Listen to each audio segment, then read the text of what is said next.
Hi everyone, this screencast is specifically for the science teachers in the group. And we want to ask the question, what is the Group 4 project and how does it relate to other coursework in the sciences?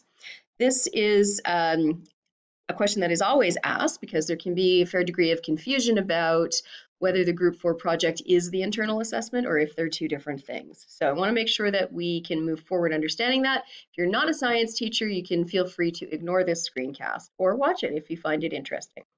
It is a unique aspect of the Group 4 experience for students.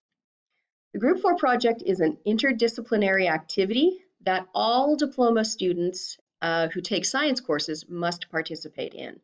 It's a collaborative activity with the emphasis being on group work and collaboration.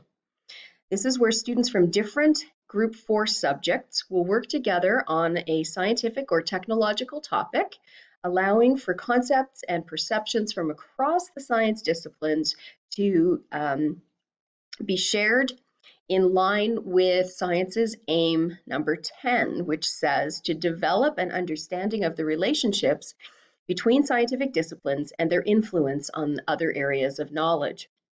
The project can be either practical or theoretical, and because it's all about collaboration and learning to be collaborators with people from other contexts, collaboration between schools in different regions is also highly encouraged.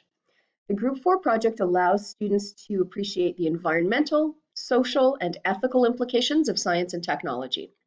It may also allow them to understand the limitations of scientific study, for example, the shortage of appropriate data or the lack of resources.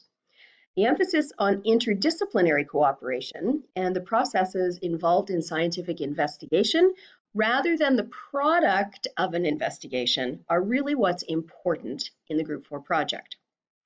There are 10 hours of the teaching time allocated to the Group 4 project in both SL and HL. And this is set aside as part of the practical scheme of work in the sciences. There are 3 stages to the project. There's a planning stage, action, and evaluation. And in the evaluation process, students will create a reflection. This is a great way to engage students in really thinking about the approaches to learning in the areas of communication and social skills. A notable exception is that students who are studying environmental sciences, systems and societies, ESS, are not required to complete the Group 4 project because that course is already interdisciplinary, although it is an option if the school wishes to invite them to participate. I'm going to show you the form that science teachers fill in. This is called the Practical Scheme of Work form in PSOW. And you can see that there are 2 pieces that are itemized here. So there's the Group 4 project and the individual investigation. The individual investigation in the sciences is the internal assessment, the IA. So we are going to report that we have done it. Students are going to include their reflections in it, but it's not necessary to have a report for it or have it be marked as part of the formal coursework. It's not part of that. The Group 4 project has a wider purpose beyond assessment. It helps to promote a wide range of collaborative learning skills, effective use of communication technologies, and international mindedness. It provides opportunities for students to engage with their peers within their own school or with other schools and in different parts of the world. So by that part, it's part of the broader objectives of the diploma program. Hope that helps to clarify the role of the Group 4 project.